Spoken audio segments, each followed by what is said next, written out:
In Laboratory Reddit, today's story is... My sister sent me to jail with false testimony for financial crimes. Years later, she was accused of the same and begged me to take care of her twin daughters. She never imagined that I would be the one who would sink her in court. It took just one phone call for my horrible past to return with force and make me realize that the time had come to seek justice. I always knew that someday everything would collapse. For those who once ruined my life, I just never imagined it would be this way, with so much irony. The same crime I was accused of is exactly what my sister is now being charged with. Of course, when she told me she needed me, I knew she was now getting what she deserved. I need you to listen to me, because I have a moral dilemma. There are innocent people being affected by this who need my help. But should I be willing to forgive a betrayal from the past that I still don't fully understand, or should I stand firm and watch everything crumble? After all, no one came to my rescue when my life fell apart 5 years ago. Now, my sister is experiencing the same thing, but this time things are different. She called me a couple of nights ago from the county jail, crying so hard I couldn't understand a single word. The little I could decipher was that my sister Elena and her husband were in jail, and they needed me to check on their twin daughters. When I tried to ask her how they both ended up in prison, the call cut off. It was late at night, so of course I was worried. I hadn't spoken to my sister in 3 years and hadn't seen my nieces since I got out of jail. I'm thousands of miles away from them. If I was going to take care of them, I'd have to go get them, right? When I woke up, I made some calls and managed to find out exactly where they were. By the afternoon, I was able to communicate with her again, and this time she could explain the situation. The twins had been in foster care for a couple of days. She had learned that she wouldn't be granted bail, nor would her husband. She was worried about her 7-year-old daughters, who were now in state care, so she begged me to leave the past behind and take care of them. Before deciding whether to help her or not, I demanded to know what they had done that was so serious. She told me that my former boss had been up to his old tricks again, that he had framed her for financial crimes and had implicated her husband as an accomplice. She sounded so desperate as she apologized for betraying me years ago. Her testimony as an eyewitness was what sealed my conviction. I was in jail for 18 months before my lawyer managed to get me out. Although the evidence was proven insufficient, my reputation was tarnished. My career at the small investment firm where I worked was over, and the real culprit went unpunished. I always knew my boss was the real criminal, but no one believed me. When I discovered what he was doing, they framed me and sent me to prison. I was sentenced to 5 years in a federal penitentiary, but after appealing I was released in 18 months. The evidence was dismissed, and all I received was an apology. By then, I was bankrupt from legal expenses and my marriage had been destroyed in the process. I had nothing and no one. My sister came to see me the day I got out of jail and offered to leave everything behind, but I wasn't interested. Would you have been? Would you have forgiven your own blood for lying about you in court? Of course, I kicked her out of my house and told her I never wanted to see her again. Unfortunately, that was the last time I saw my beloved twin nieces. I left town shortly after, as my reputation was too tarnished to get a good job in my field. I moved thousands of miles away and managed to create a new life, a beautiful life for myself. I do consulting work and have a wonderful partner. He knows everything I've been through and has helped me trust people again. Despite that, I'm always very careful when working with new clients. I make sure to document and verify everything, without exception. If something smells fishy, I walk away immediately. I won't fall into a trap again. Now, my sister says my ex-boss framed her because he was about to be discovered again. She might be telling the truth, but honestly, I don't care. She deserves it. I'm 80% sure she accepted a bribe from him and lied about me on the stand, saying she saw me altering documents at the firm to cover up my alleged crime. It still hurts me that my own sister did that. The worst part was that it was so sudden, because until then she had supported me. When I confronted her afterward, she told me I didn't understand, that she had no choice. I was sure that evil man had blackmailed or threatened her, but my sister got furious when I mentioned it. She told me to leave her alone or she would accuse me of harassment. And now she's the one asking me to save her by taking in her children. It should be easy, right? She didn't help me when I needed her, so I don't owe her anything. If only it were that simple.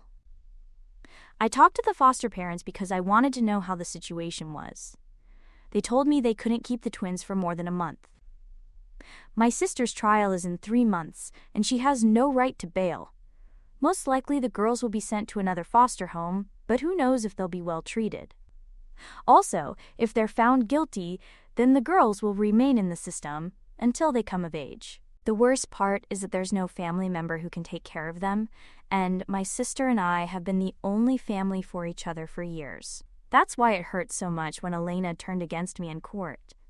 But it's not even the twins' fault. They're sweet, innocent girls who simply have terrible parents. I'm faced with a moral dilemma because I don't want to take revenge through innocent children. I can't believe Elena stayed with the company knowing what they did to me. Did she think they wouldn't do the same to her? That's assuming she's innocent. And since she was so close to the boss when I left, who's to say they haven't been allies from the beginning? Plus, I can't believe she dragged her husband into all this. Now the twins have no one, and I feel so sorry for them. They must be so scared right now, not knowing what's going to happen. A big part of me wants to take them in, despite how angry I am with my sister. But the memories are still so vivid that it makes me angry that she has the nerve to ask for my help. Now I have the fate of the twins on my conscience. I've already told my partner what's happening, and he has an interesting opinion. He thinks I should take in the girls and raise them. My sister will probably be in jail for a long time, and they don't deserve to be left without parents. Also, I'll be able to give them a good education and teach them that what their mother did is wrong. I can help them be good people. He also thinks it could help me in my healing process.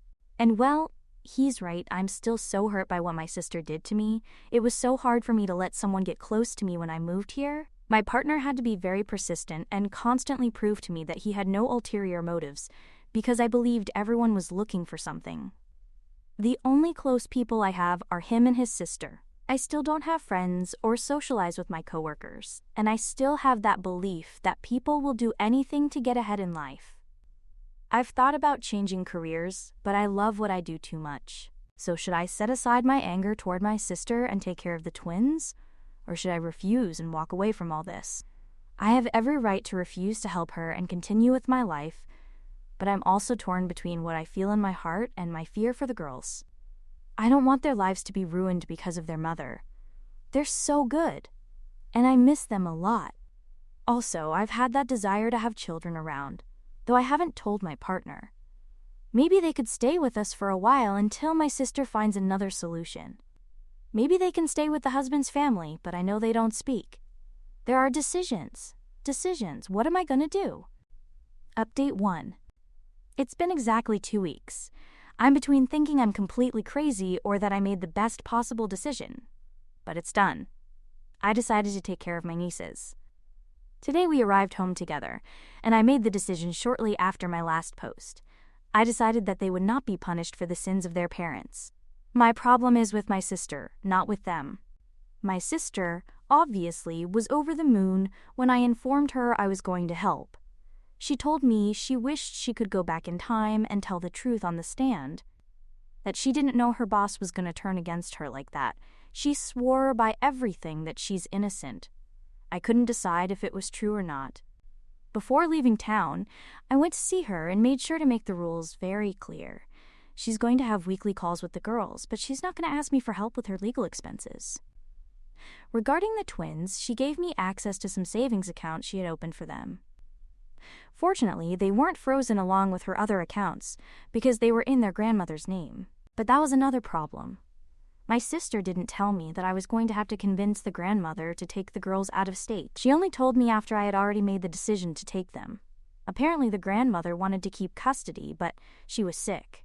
If I hadn't shown up, she would have been the ideal candidate. The social workers decided that I was a better option, but that didn't make it easy. The grandmother came at me with everything. She blew up my phone with calls and demands to leave her granddaughters with her. I know very little about her relationship with my sister, but what I do know is that they never got along. I wasn't in the mood to fight. Instead, I arranged a meeting and talked to her with respect. I promised her regular calls with the girls, and even gave her permission to visit them whenever she wanted. She was more than happy with that and even added more money to the twins' account. She said I was giving her many more rights than my sister had ever given her. When I went back to my sister and told her about the agreement, she was absolutely furious. She told me that I should have fought with that old woman and made sure she had no custody rights. She called her in the most horrible ways possible. At that point, I told her that I didn't care what she thought of her, that I was going to do what was best for my nieces. The lady had been more than willing to take care of the girls, but my sister refused. And now she wanted to prevent her from even having a video call with her granddaughters, even when she was offering financial help. Absurd. I made it clear. If she threw a tantrum, I would return the girls to the system, and believe me, the grandmother would get custody. She didn't think I would realize, but if I hadn't gone, her mother-in-law would have gotten the girls. But my sister didn't want that. She preferred them to go live miles away, rather than with their grandmother. If I really wanted revenge, I would help her get custody, but I'm not going to do that. I already have plans for the girls to live with us. In fact, I'm even excited about it. We just got home, and tonight is our first night together. In about 3 months, my sister's trial begins. The ironic thing is that my sister will probably end up serving time for a crime she didn't commit, just like me. How sad, another person would think, but in my case it would be sweeter if she serves time for something she didn't commit. Something like what she tried to do to me. Update 2. 4 months have passed. Elena and her husband's trial has begun. It's bringing quite a bit of attention in their city, because it's the second time something like this has happened at that firm. Now people are starting to look at her boss with suspicion, because how is it possible that his company has been accused of embezzlement twice? Also, I discovered some new things that could influence the trial. However, if I reveal this information, my sister could get into an even bigger problem. Well, too bad. I've had to take some precautions, for me and for the girls, because the moment I bring this to light, I know Elena is going to try to take them away from me. Basically, I haven't been able to stay out of the trial. It's impossible when former colleagues have started contacting me in secret. They suspect things, and they might even have evidence of what really happened with the money, but they need me to be the one to expose everything. That, added to the evidence I used to get released back then, could prove beyond a doubt that my boss was the one who orchestrated everything. The problem is that it will also affect the jobs of many people. My former colleagues and I have been contemplating this possibility, and I think this time we're going to do it. At first, I didn't want to have anything to do with this. I wanted to leave everything behind. But they insisted that I'm the only one who can end what's happening at that company. Since I left, my boss has become more himself, so to speak. Indirectly, he has let them know that if anyone has connections with me or expresses criticism, they could be interrogated and also fired. Every time they try to express concern, he subtly threatened them. Plus, he forced them to ignore certain things for fear of being the next ones to be framed. Some people even quit, but with the job market as it is, not everyone has that option. And as if that wasn't enough, apparently my sister has been his right hand for years. They've heard her make comments she doesn't deserve, and no one has had the courage to question it. This has led many to think there's something between them, whether it's a romantic relationship, criminal, or both. They believe that if we unite, we can finally eradicate corruption in the firm. Still, I doubt if I want to be the one who directly confronts the boss. I still have nightmares about my sentence. Those 18 months were a living hell. When I got out, I couldn't believe it. I thought I had left everything behind, but now they're dragging me back in.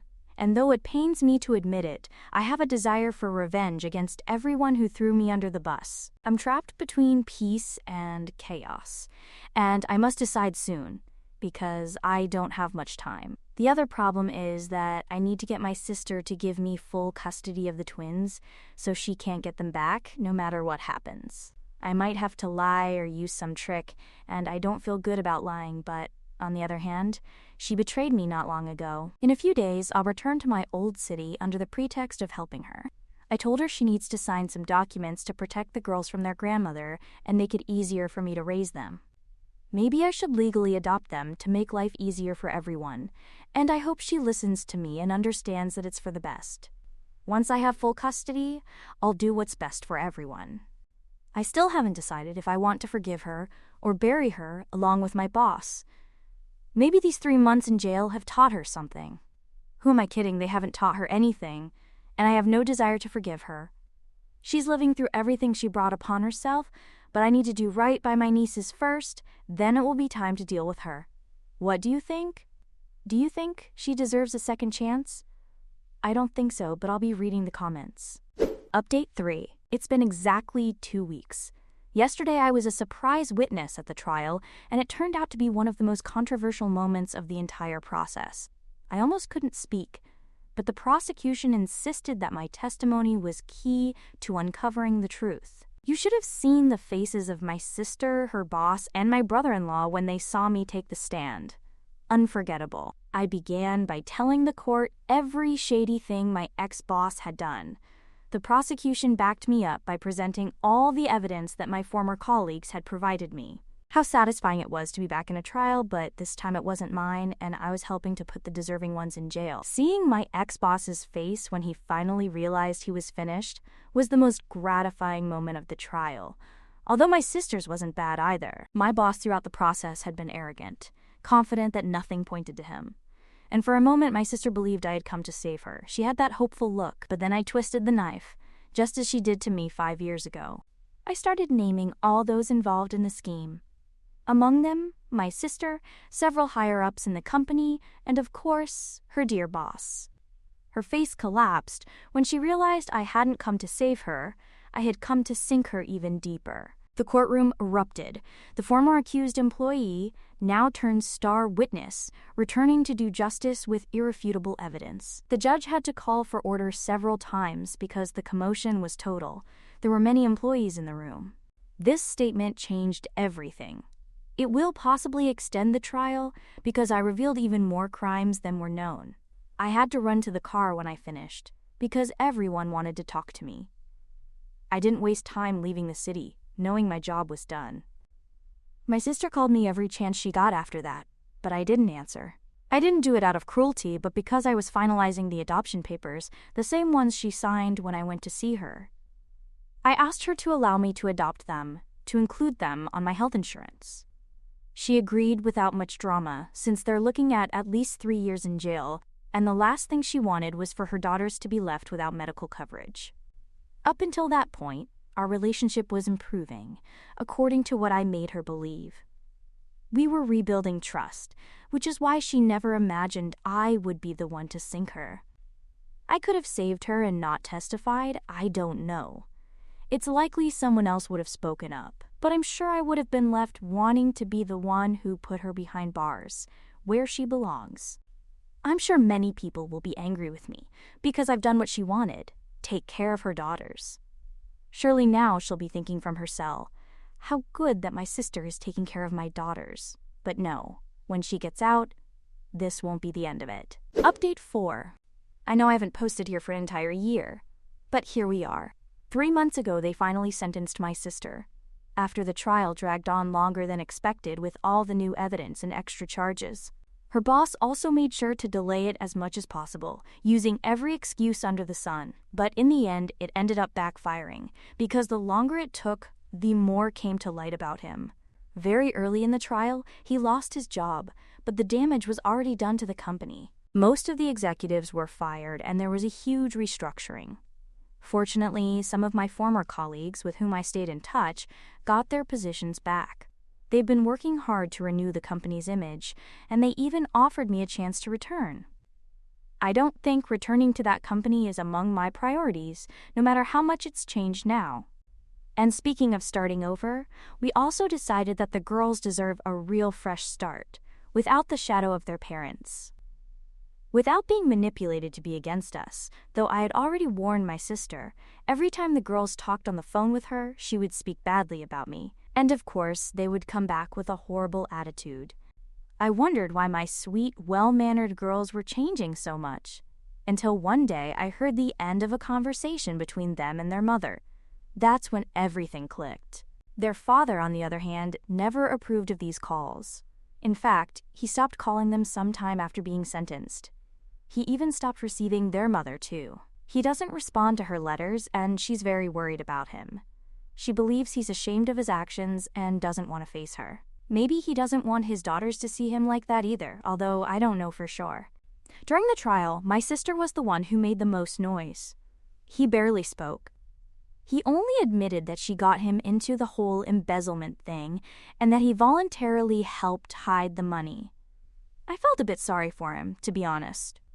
You could tell he was sorry.